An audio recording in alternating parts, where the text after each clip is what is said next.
سارے تعلق رب سے جوڑو، کر دے گا وہ نظر کرم۔ اما بعد فاعوذ باللہ من الشیطان الرجیم، بسم اللہ الرحمن الرحیم۔ یا ایھا الذین آمنوا لا تخونوا اللہ والرسول وتخونوا اماناتکم وانتم تعلمون۔ صدق اللہ العظیم۔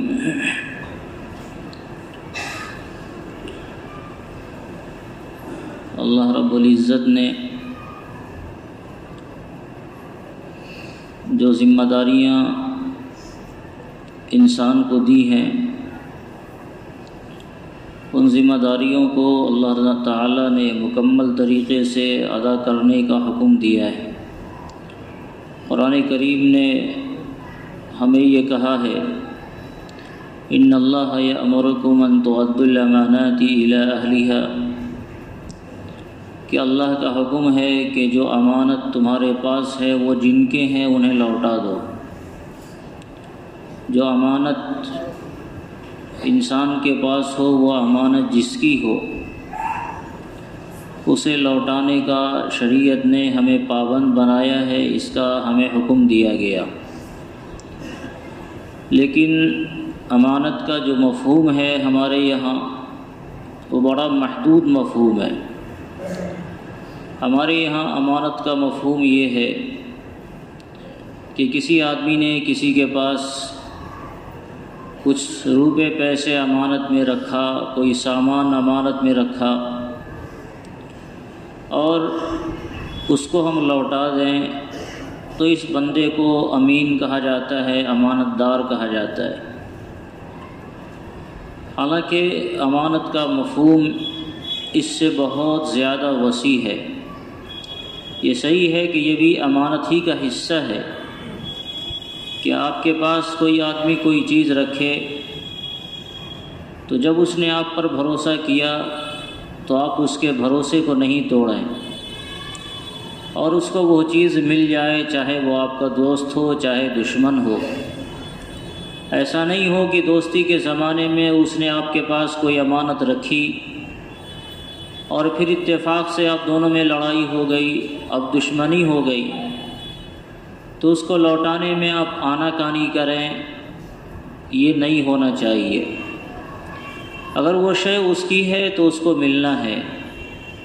آپ اگر نہیں دے سکتے، یا جب تک آپ زندہ ہیں تب تک اس نے آپ سے مطالبہ نہیں کیا، تو آپ اپنی اولاد کو، نسلوں کو وصیت کر کے جائیں، یا کوئی ایسی تحریر بنا کر جائیں، یادداشت لکھ کر جائیں کہ یہ فلاں شے جو میرے پاس رکھی ہوئی ہے، یہ شے میری نہیں ہے، یہ فلاں کی امانت ہے۔ جب وہ بندہ آوے لینے کے لیے تو اسے حوالے ہو جانا چاہیے، تاکہ بعد میں کسی کو یہ دقت نہیں ہو کہ یہ شے میرے آباء و اجداد کی تھی، اور پھر اس کو دینے میں آناکانی کرے۔ زمین کے معاملے میں بھی بعض واقعات ہم نے اس طرح کے سنے ہیں کہ ایک بندہ کسی مصلحت کی بنیاد پر زمین خریدتا ہے اور رجسٹری میں نام کسی اور کا دے دیتا ہے، تو یہ نام کسی مصلحت کی بنیاد پر اس نے کسی دوسرے کا دیا۔ اب جب اس کا انتقال ہو گیا تو اس کے وارثین یہ دعویٰ کر دیتے ہیں کہ یہ شے میری ہے، حالانکہ دنیا جانتی تھی کہ یہ فلاں بندے کی شے ہے، اور اس نے دوستی یاری میں اپنے دوست کا نام کاغذات میں لکھ دیا تھا، تو اس کاغذات میں لکھنے کی وجہ سے وہ شے اس کی نہیں ہو جاتی۔ اس مرنے والی کی ذمہ داری تھی کہ وہ اپنے ورثہ کو یہ وصیت کر جاتے کہ اگرچہ زمین میرے نام کی رجسٹری ہے مگر یہ شے میری نہیں ہے، یہ فلاں کی ہے، اسے حوالے ہو جانا چاہیے۔ تو یہ امانت داری ہے، جو جس کی شے ہو وہ اسے مل جائے۔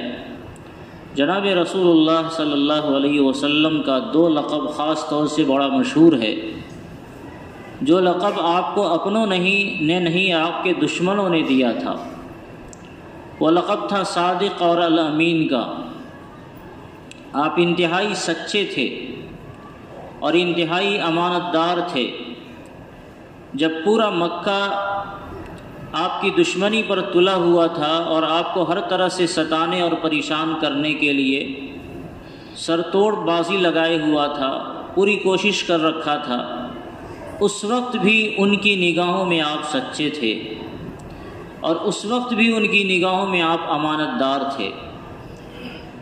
جب آپ علیہ الصلاۃ والسلام نے مکہ مکرمہ سے مدینہ منورہ ہجرت فرمایا ہے تو تقریباً 13 سال کی زندگی وہ گزاری جب آپ نے نبوت کا اعلان فرمایا تھا۔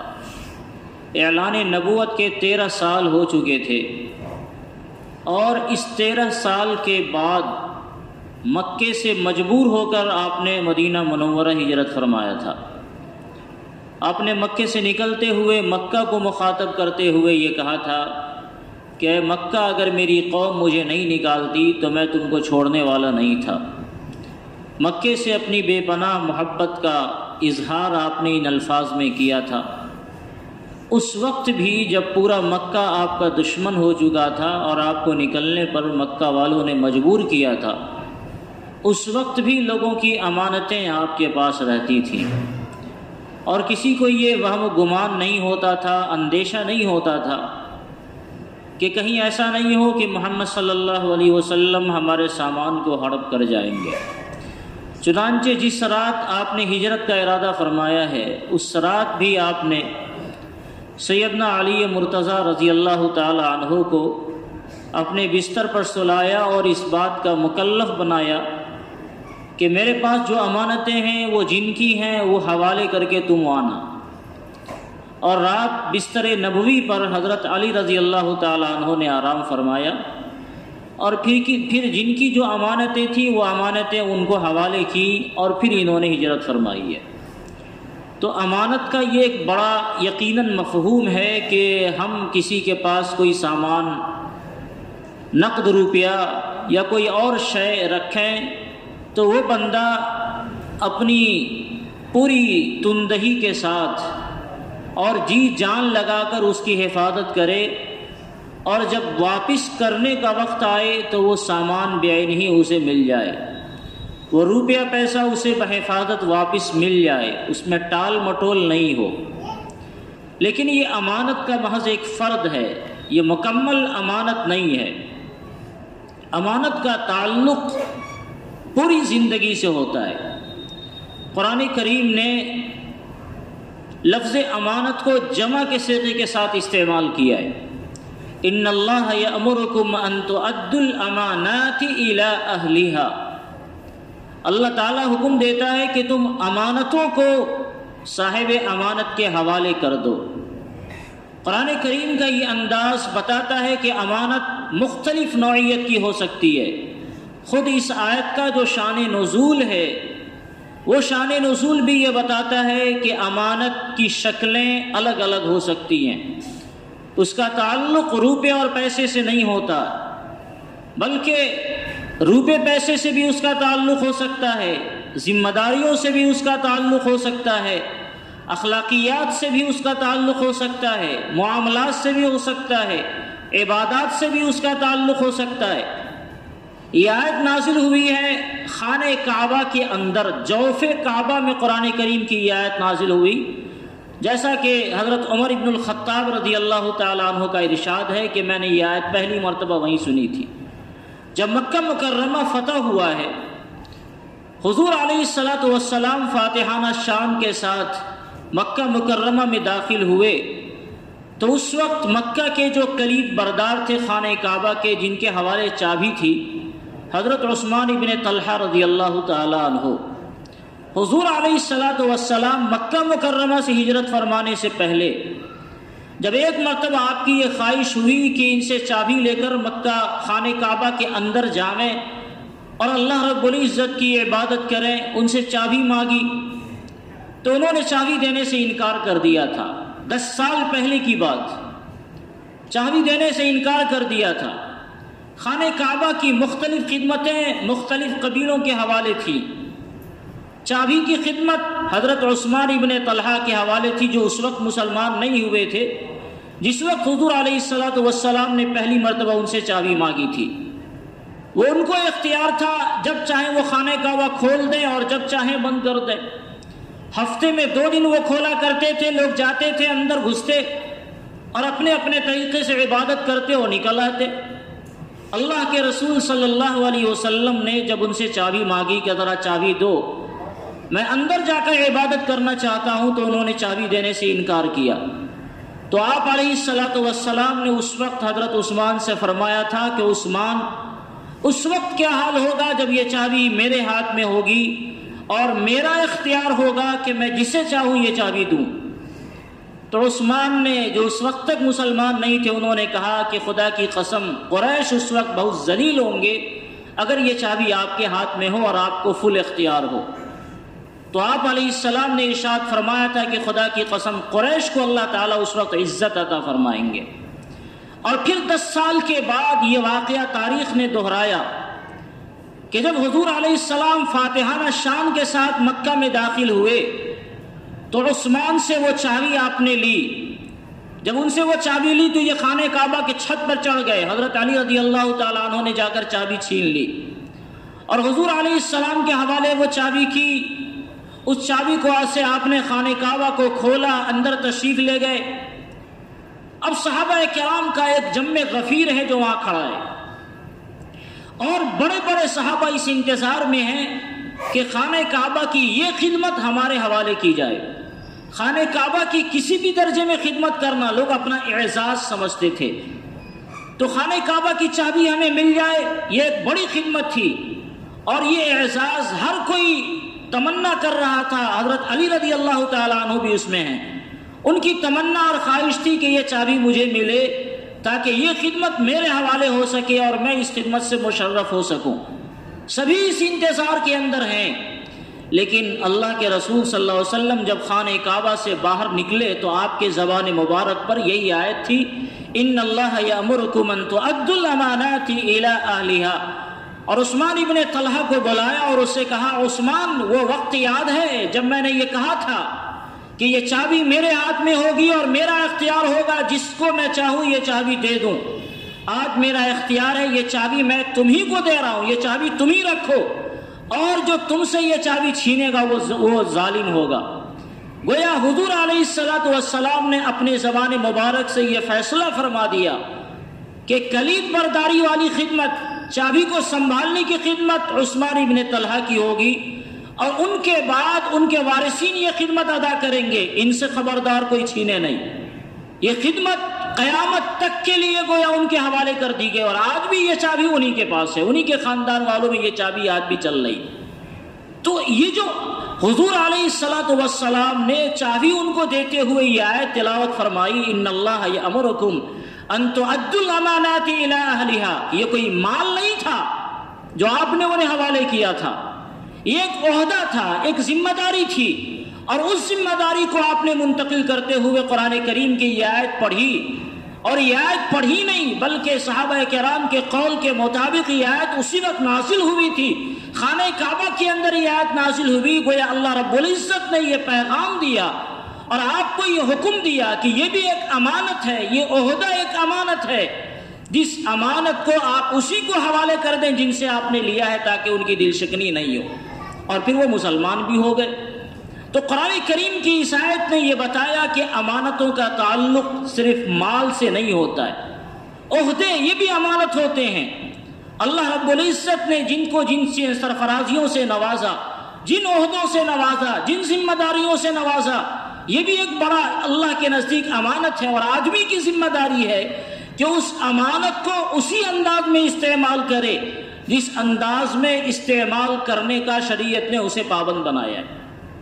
قرآن کریم کی جس آیت کی میں نے تلاوت کی خطبے میں، اس میں بھی اللہ رب العزت نے امانتوں میں خیانت کرنے سے ہمیں منع فرمایا ہے۔ بڑا ایک لمبا واقعہ ہے اس کے شان نزول کے اندر جس کو مفسرین نے بیان کیا ہے، اور بڑا عجیب واقعہ ہے، تاریخ کا ایک بڑا حصہ ہے۔ غزوہ خندق سے فراغت ہوئی اور اس کے بعد حضور پاک صلی اللہ علیہ وسلم یہود کا ایک بڑا قبیلہ جو مدینہ منورہ کے اندر آباد تھا، بنو قریظہ، اس سے لڑائی کرنے کے لیے آپ تشریف لے گئے۔ اصل میں جب حضور علیہ السلام مکہ مکرمہ سے مدینہ منورہ تشریف لائے تھے تو مدینہ کے جتنے قبائل تھے جس میں یہود بھی داخل تھا، یہود کا 2 بڑا قبیلہ مدینہ منورہ میں آباد تھا، ان دونوں قبیلوں سے معاہدہ ہوا۔ ساتھ جب لوگ رہتے ہیں تو ایک دوسرے کے ساتھ مل جل کر معاہدہ کیا جاتا ہے کہ ہم لوگ امن اور چین کے ساتھ زندگی گزاریں، سب ایک دوسرے کو بھائی بھائی سمجھیں، کوئی دوسرے کو دشمن نہ سمجھے، اور اگر باہر سے کوئی حملہ آور ہوتا ہے تو ہم سب مل کر اس کا مقابلہ کریں گے، یہ ایک معاہدہ ہوتا ہے۔ تو بنو قریظہ سے بھی آپ نے معاہدہ فرمایا، بنو نذیر سے بھی آپ نے معاہدہ فرمایا، لیکن ان یہودیوں نے ہمیشہ معاہدے کی خلاف ورزی کی، عہد شکنی کی، اور جب بھی انہیں موقع ملا انہوں نے مسلمانوں کو اور خود جناب رسول اللہ صلی اللہ علیہ وسلم کو ستانے میں کوئی کسر نہیں اٹھا رکھا تھا۔ غزوہ خندق جب ہوا ہے تو 10,000 کفار کا مجمع مکہ سے چل کر وہ مدینہ منورہ پر حملہ آور ہوا ہے، اور مدینے کے مسلمانوں کی کل آبادی، یعنی اگر مرد عورت سب کو ملا دیا جائے تو شاید 5,000 کی آبادی تھی۔ مرد بھی اس میں داخل ہیں، عورتیں بھی داخل ہیں، بچے بھی داخل ہیں، 5,000 کی آبادی، اور اس آبادی پر حملہ کرنے کے لیے کتنے افراد جمع ہوئے؟ 10,000 کا لشکر جرار جمع ہوا ہے، یعنی اگر اس لشکر کو موقع مل جاتا تو منٹوں سیکنڈوں میں وہ مسلمانوں کا صفایا کر دیتا۔ یہ وہ موقع تھا جو مسلمانوں کے لیے بڑا امتحان کا موقع تھا۔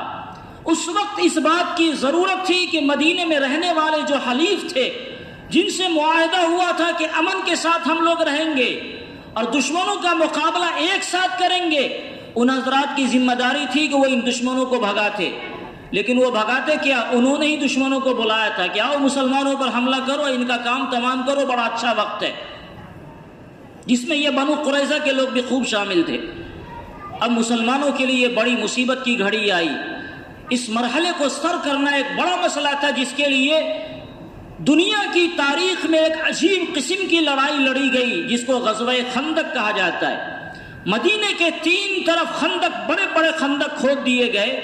ایک طرف پہاڑیوں کا سلسلہ تھا، اس کو رکھا گیا، بقیہ 3 طرف خندق کھود دیے گئے تاکہ دشمن ادھر حملہ آور نہ ہو، اور اللہ رب العزت کی غیبی مدد ہوئی، جس کی وجہ سے دشمن بوریا بستر لپیٹ کر وہاں سے بھاگنے پر مجبور ہوئے۔ ایسی تیز آندھی چلی کہ سارا قافلہ تتر بتر ہو گیا، سارے خیمے اجڑ گئے، اور وہ بھی اپنے آپ میں ایک بڑی تاریخ ہے جس کو پڑھنے کی ضرورت ہے۔ یہاں سے جب فارغ ہوئے، غالباً ظہر کا وقت تھا، حضرت جبرائیل امین علیہ السلام حضور پاک صلی اللہ علیہ وسلم کے پاس تشریف لاتے ہیں۔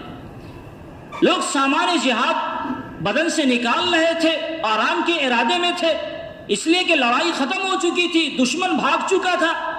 تو حضرت جبرائیل امین تشریف لا رہے ہیں کہ آپ حضرات جنگ کے سامان کو اتار رہے ہیں، حالانکہ فرشتے ابھی تیار ہیں، ابھی ایک اور قوم سے لڑائی کرنا ہے، اور بنو قریظہ سے اللہ تعالیٰ نے لڑائی کرنے کا حکم دیا ہے۔ اس کمینوں نے بدماشی کی ہے، بدعہدی کی ہے، اس لیے اللہ کا حکم ہے کہ اسی سلسلے میں ان سے بھی نمٹ لیا جائے، اور پھر اس کے بعد مسلمان آرام کرے، اس لیے ابھی آرام کرنے کی ضرورت نہیں ہے۔ حضور علیہ السلام نے صحابہ کرام کو حکم دیا فوری کہ سب لوگ بنو قریظہ کے قبیلے میں پہنچے اور عصر کے وقت پہنچ جائیں۔ یہ بھی ایک بڑا تاریخی جملہ تھا، جس پر محدثین نے بڑی بڑی بحثیں کی ہیں، حضرات فقہا کے بہت سارے مسائل کا اس کے اختلاف کی بنیاد بھی اس پر ہے۔ حضور علیہ السلام نے صحابہ کرام سے فرمایا کہ سبھی لوگوں کو عصر کی نماز وہاں پڑھنی ہے بنو قریظہ کے قبیلے میں۔ صحابہ کرام کا مجمع بالکل تیزی میں چلا۔ اتفاق کی بات ہے کہ راستے میں عصر کی نماز کا وقت ہو گیا۔ جب راستے میں عصر کی نماز کا وقت ہوا تو اب صحابہ کرام کی 2 جماعت بن گئی۔ ایک جماعت کا کہنا تھا حضور علیہ السلام نے یہ حکم دیا کہ بنو قریظہ کے قبیلے میں جا کر نماز پڑھنی ہے، لہذا آپ علیہ السلام کا حکم ہے، اسی لیے ہم یہاں نماز نہیں پڑھ سکتے، بھلے ہماری نماز قضا ہو جائے، نماز تو وہیں جا کر ہم پڑھیں گے، اس لیے کہ شارع علیہ السلام نے ہمیں یہ حکم دیا ہے۔ اور ایک جماعت کا کہنا تھا کہ اللہ کے رسول صلی اللہ علیہ وسلم کے ارشاد کا مقصد یہ تھا کہ بھائی وہاں جلدی پہنچو، جلدی کا مطلب عصر تک تمہیں پہنچ جانا ہے، اب عصر کی نماز قضا ہو رہی ہے تو نماز تو قضا نہیں کریں گے۔ تو صحابہ کرام کی یہ 2 جماعت بن گئی، ایک جماعت نے یہی نماز ادا کی اور ایک جماعت یہاں سے چلی گئی اور بنو قریظہ کے قبیلے میں جا کر نماز ادا کی۔ حضور علیہ السلام کے سامنے یہ معاملہ رکھا گیا کہ یا رسول اللہ، صحابہ کرام کا اس مسئلے میں اختلاف ہو گیا، تو آپ علیہ السلام نے کسی بھی جماعت کی تغلیط نہیں فرمائی. یہ نہیں کہا کہ فلاں جماعت غلط ہے اور فلاں صحیح ہے، دونوں کو آپ نے صحیح کہا. ایک نے حضور علیہ السلام کے الفاظ پر عمل کیا اور ایک نے حضور علیہ السلام کے منشا پر عمل کیا. دونوں نے نبی پاک علیہ السلام کی بات مانی ہے، کسی نے نافرمانی نہیں کی ہے. اسی بنیاد پر صحابہ حضرات فقہاء کرام کا بہت سارے مسائل میں جب آپ غور کریں گے تو اختلاف ہوتا ہے. بعض فقہا منشا نبوی کو دیکھتے ہیں، حضرات احناف اور خاص طور سے حضرت امام ابو حنیفہ رحمۃ اللہ علیہ الفاظ سے زیادہ اس بات پر غور کرتے ہیں کہ منشا نبوی کیا ہے، آقا علیہ السلام کے فرامین کا مقصد کیا ہے. ساری احادیث کو جمع کریں گے اور منشا نبوی کو تلاش کرنے کی کوشش کرتے ہیں اور بتاتے ہیں کہ مسئلہ یہ ہونا چاہیے. دوسرے فقہا الفاظ پر عمل کرتے ہیں کہ ان کے یہاں یہ مسئلہ الفاظ پر عمل کیا جاتا ہے. بہرکیف بنو قریظہ کا محاصرہ کیا گیا، اس کے قلعے کو چاروں طرف سے گھیر لیا گیا اور 25 دن تک یہ محاصرہ جاری رہا. بنو قریظہ کے لوگ میدان میں آنے والے نہیں تھے، قلعہ کھولنے والے نہیں تھے. یہ محاصرہ جاری رہا. جب 25 دن ہو گئے، اب ان حضرات کا دانا پانی بند ہو چکا تھا، اندر پریشان ہو گئے. تو پھر ان حضرات نے صلح کی پیشکش کی کہ ٹھیک ہے ہم صلح پر راضی ہیں. آقا علیہ السلام نے کہا کہ نہیں، اب تمہیں فلاں صحابی کی بات ماننی پڑے گی، حضرت سعد بن معاذ جو فیصلہ کریں گے وہ تمہیں ماننا پڑے گا. بالآخر ان حضرات نے قلعہ کو کھولا اور یہ کہا کہ ہم اس سلسلے میں پہلے مشورہ لیں گے ایک صحابی سے جن کا نام ہے حضرت ابو لبابہ انصاری رضی اللہ تعالیٰ عنہ. یہ انصاری تھے اور مدینے کے رہنے والے تھے، مگر بنو قریظہ سے ان کے خاندان کی حلیف ہوا کرتے تھے، اس لیے تھوڑی قرابت تھی. یہ ان کو سمجھ میں آ رہا تھا کہ یہ ہمارے معاملے میں ذرا سا نرم گوشہ اختیار کریں گے. حضرت ابو لبابہ انصاری رضی اللہ تعالیٰ عنہ کو حضور علیہ السلام نے بنو قریظہ کے یہاں بھیجا بات کرنے کے لیے. اب جب یہ اندر پہنچے تو جتنے مرد اور عورت تھے سب بلکتے ہوئے روتے ہوئے ان کے پاس جمع ہو گئے کہ ہمارا کیا ہوگا، کیا کریں ہم اس معاملے میں، آپ مشورہ دیں. تینوں نے مشورہ دیا کہ تم کو حضور علیہ السلام کی بات مان لینی چاہیے اور قلعہ کا دروازہ کھول لینا چاہیے، اور ساتھ ہی اس طرح اشارہ بھی کر دیا. زبان سے کچھ نہیں بولا، اپنی انگلیوں سے ایسے اشارہ کر دیا کہ تمہارا معاملہ نازک ہونے والا ہے، تمہاری گردن نپی جائے گی. کیونکہ یہاں طے ہو گیا تھا کہ جو حضرات جوان ہیں سب کو قتل کیا جائے. وہ تھے ہی اس لائق، ایسے بدماش اور ایسے بدتینت قسم کے یہ لوگ تھے کہ مستقل انہوں نے مدینے میں مسلمانوں کا جینا حرام کر رکھا تھا. تو اس لیے ان کے بارے میں یہ فیصلہ طے تھا کہ جو جوان ہے ان کو قتل کیا جائے گا. تو انہوں نے یہ اشارہ کر دیا، اور اشارہ اس لیے کیا کہ ان کے اہل و عیال بھی وہاں رہتے تھے. تو بال بچوں کی محبت میں اشارہ تو ہو گیا، لیکن فوراً اپنی غلطی کا احساس ہوا کہ ہم نے ایک جنگی راز کو فاش کیا نبی پاک علیہ السلام کی اجازت کے بغیر. یہ بات مناسب نہیں تھی. وہیں سے بھاگم بھاگ آئے اور حضور علیہ السلام کی خدمت میں بھی نہیں پہنچے، سیدھے مسجد نبوی میں آئے. اور ریاض الجنہ میں جو حضرات گئے ہوئے ہیں وہ جانتے ہیں، وہاں ایک ستون ہے جس ستون کا نام ہے استوان ابو لبابہ. یہ اسی صحابی کے نام پر اس ستون کو بنایا گیا، رکھا گیا. وہ اسی ستون سے آ کر حضرت ابو لبابہ انصاری نے اپنے آپ کو رسی سے باندھ دیا کہ مجھ سے ایک بڑی غلطی ہو گئی، بڑی خیانت ہو گئی مجھ سے. حضور علیہ السلام کے ایک معاملے کو میں نے فاش کر دیا، یہ خیانت تھی، امانت کے خلاف میں نے کام کیا. اس لیے جب تک اللہ تعالیٰ مجھے معاف نہیں فرمائیں گے میں اپنے آپ کو اس رسی سے کھولنے والا نہیں ہوں. اب ایک دن گزر گئے، 2 دن گزر گئے، انہوں نے کھانا پینا بند کر دیا. ان کے بال بچے تھوڑا بہت لا کے دے دیتے، روزہ رکھنا شروع کر دیا. افطار میں تھوڑا سا کھایا. اب ظاہر ہے جو آدمی رسی سے اپنے آپ کو باندھے ہوا ہوگا وہ کوئی کھیل کود تو نہیں کرے گا، ان کو اپنے جرم کا احساس ہے. اس لیے مستقل آہوزاری میں ان کے دن کٹ رہے تھے، راتیں کٹ رہی تھی. اللہ کے رسول صلی اللہ علیہ وسلم کو ادھر پتہ چلا. آپ تو انتظار میں تھے کہ ابو لبابہ کو بھیجا گیا، ابھی تک آئے نہیں. تو لوگوں نے بتایا یا رسول اللہ ان سے غلطی ہو گئی، وہ تو مسجد نبوی چلے گئے اور وہاں کے ستون سے انہوں نے اپنے آپ کو باندھ رکھا ہے. تو حضور علیہ السلام نے فرمایا بھی تھا اگر ابو لبابہ میرے پاس آتے تو میں اللہ تعالیٰ سے ان کے لیے استغفار کرتا اور امید ہے کہ اللہ تعالیٰ معاف فرما دیتے. یہ ایسی غلطی تھی جس غلطی کی اطلاع اللہ رب العزت کے علاوہ کسی اور کو نہیں تھی. اگر حضرت ابو لبابہ یہ چاہتے تو اس غلطی کو پچا لیتے، حضور علیہ السلام سے آ کر دریافت کر لیتے، معافی مانگ لیتے اللہ سے. لیکن ان حضرات کو غلطیوں پر چین نہیں ہوتا تھا. اسی لیے آ کر رسیوں سے اپنے آپ کو باندھ لیا. 7 دن مستقل اسی طرح گزر گئے کہ رسی سے بندھے ہوئے ہیں. اب 7 دن گزر گئے تو ظاہر ہے استنجا وغیرہ بھی تو کرتے ہوں گے کہ نہیں.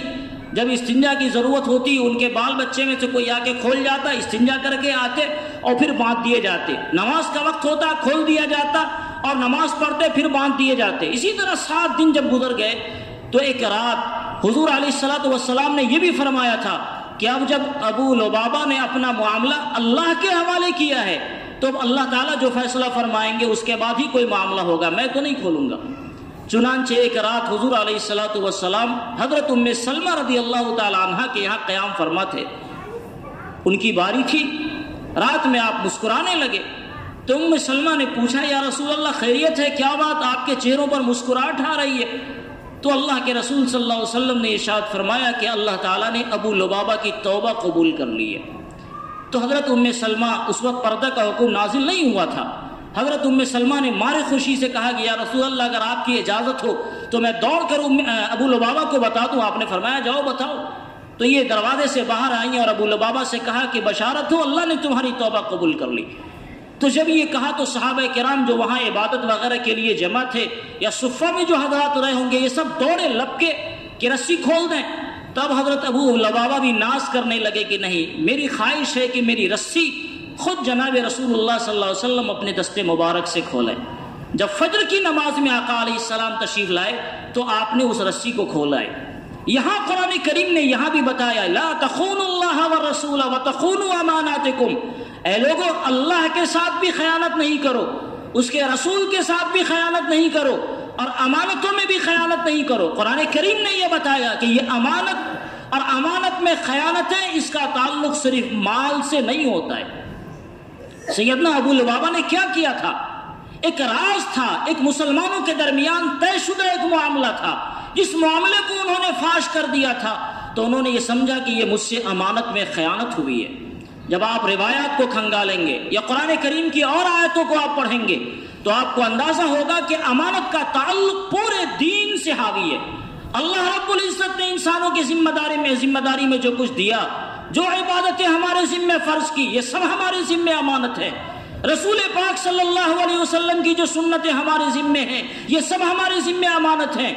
اور اگر آدمی ان چیزوں میں سے کسی میں بھی خیانت کرتا ہے تو اس کا مطلب یہ ہے کہ رسول پاک صلی اللہ علیہ وسلم کے فرمان کے مطابق لا ایمان لمن لا امانت لہ, جس آدمی میں امانت داری نہیں ہے وہ آدمی مومن نہیں ہے. حضور علیہ السلام نے فرمایا کہ منافق کی 3 علامتیں ہیں, جس میں سے ایک بڑی علامت یہ ہے کہ جب اس کے پاس امانت رکھی جاتی ہے تو وہ خیانت کر جاتا ہے. اذا تمن خان, ایمان والا خائن نہیں ہو سکتا ہے. لا ایمان لمن لا امانت لہ, ایمان والا خائن نہیں ہو سکتا. اور خیانت کی صرف یہی شکل نہیں ہے کہ آدمی کے پاس مال ہو اور اس میں خیانت کر جائے.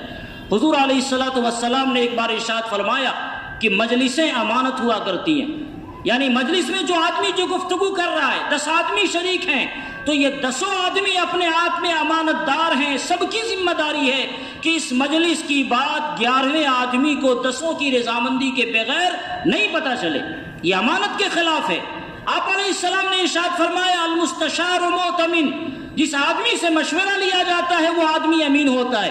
آپ سے ایک بندے نے مشورہ لیا, آپ پوری دیانتداری کے ساتھ سمجھتے ہیں کہ اس بندے کے حق میں یہ مشورہ مناسب ہے, اس کے علاوہ دوسرا مشورہ آپ دے رہے ہیں, اس کا مطلب آپ خیانت کر رہے ہیں. آپ نے اس کو مشورہ دیا اور آپ نے اس سے یہ کہا کہ یہ مشورہ تمہارے حق میں بہتر ہے, اور اس بندے نے اس مشورے کو دوسرے بندے سے متعلق فاش کر دیا کہ فلاں صاحب تمہارے بارے میں ایسی ایسی بات کر رہے تھے. یہ امانت میں خیانت ہے. جب آپ مشورہ دیں گے تو وہ مشورہ کسی کے حق میں ہوگا, کسی کے خلاف ہوگا, تو جس کے خلاف ہے تو ہماری ذمہ داری ہے کہ اس مشورے کو وہاں تک نہیں پہنچاویں, کیونکہ انہوں نے ان کی برائی نہیں کی ہے, وہ مشورہ دیا ہے. آپ کسی سے مشورہ لیں کہ فلاں آدمی کے ساتھ ہم معاملہ کریں یا نہ کریں. اب ہم یہ سمجھتے ہیں کہ فلاں آدمی امانت دار نہیں ہے, وہ پیسہ ہمارا بھی کھا گیا ہوا ہے, تو میں نے کہا کہ نہیں, اس سے معاملہ نہیں کرنا بہتر ہے. اب آپ جا کے اس سے کہتے ہیں کہ دیکھو فلاں آدمی سے میں نے مشورہ لیا, وہ ایسا ایسا کہتا ہے, وہ چاہا تو بدگمان ہو گیا. حالانکہ یہ امانت داری کا تقاضا تھا کہ مجھے جو صحیح صورتحال معلوم ہے وہ میں بتاؤں, اور اس کی امانت داری کا تقاضا ہے کہ وہ بندہ اس تک یہ بات نہیں پہنچائے. سیدنا عبداللہ ابن مسعود رضی اللہ تعالیٰ عنہ فرماتے ہیں کہ ایک آدمی شہید ہو گیا, تو شہادت کی بنیاد پر اللہ تعالیٰ اس کے سارے گناہوں کو مٹا دیتا ہے. لیکن امانتوں میں اگر اس نے خیانت کی ہے تو یہ گناہ شہادت بھی نہیں مٹا پائے گا. جب قیامت کے دن وہ اللہ کے دربار میں جائے گا تو اللہ تعالیٰ فرمائیں گے کہ امانت کو ادا کرو. اب یہ بندہ ادھر ادھر دیکھے گا، یا اللہ یہ دنیا تو نہیں، یہ تو آخرت ہے، یہاں کہاں سے ہم امانت ادا کریں؟ تو ان کو کہا جائے گا تمہاری امانت فلاں جگہ رکھی ہوئی ہے، جہنم کے نچلے طبقے میں حاویہ میں اس کی امانت رکھی ہوگی، اس کو جہنم میں لے جایا جائے گا اور کہا جائے گا دیکھو یہ امانت ہے. وہ امانت دیکھ کر پہچان لے گا کہ ہاں یہ ہماری امانت. وہ اسے اٹھائے گا سر پر اور لے کے جہنم کے اوپر ہونے لگے گا. قریب ہے کہ وہ جہنم کے باہر نکل جائے، پھسلے گا اور پھر نیچے چلا جائے گا، پھر اٹھا کے وہاں سے لائے گا اوپر ہوگا، پھر وہاں پھسل جائے گا اور پھر نیچے ہو جائے گا. یعنی امانت اتنی بڑی ذمہ داری ہے کہ اگر کوئی آدمی امانت میں خیانت کرتا ہے تو شہادت یہ بھی امانت میں خیانت کے گناہ کو نہیں مٹا پاتی. اور پھر اسی میں ہے حضرت عبداللہ ابن مسعود نے جو میں بات بیان کرنا چاہ رہا ہوں. حضرت عبداللہ ابن مسعود نے فرمایا کہ نماز یہ بھی امانت ہے، نوافل یہ بھی امانت ہیں، ناپ تول یہ بھی امانت ہے، وزن یہ بھی امانت ہے. بڑی چیزوں کو گنایا گیا اور کہا گیا کہ امانت کا جو مفہوم ہم نے بڑا محدود سمجھا، یہ امانت اپنے مفہوم میں بہت وسیع ہے اور مستقل ان چیزوں کو یہ امانت کا لفظ شامل ہے. اور ایک مسلمان کی ذمہ داری ہے کہ وہ تمام معاملات میں، چاہے اللہ سے اس کا معاملہ ہو، چاہے رسول سے معاملہ ہو، چاہے انسانوں سے اس کا معاملہ ہو، تمام معاملات میں وہ مکمل امانت داری کا پاس و لحاظ رکھے، امانت کو صاحب امانت کو لوٹائے تو وہ مومن ہوگا، ورنہ وہ خائن ہوگا اور اس کا انجام اچھا نہیں ہوگا. اللہ تعالیٰ کہنے سننے سے زیادہ ہم سب کو عمل کی توفیق عطا فرمائے.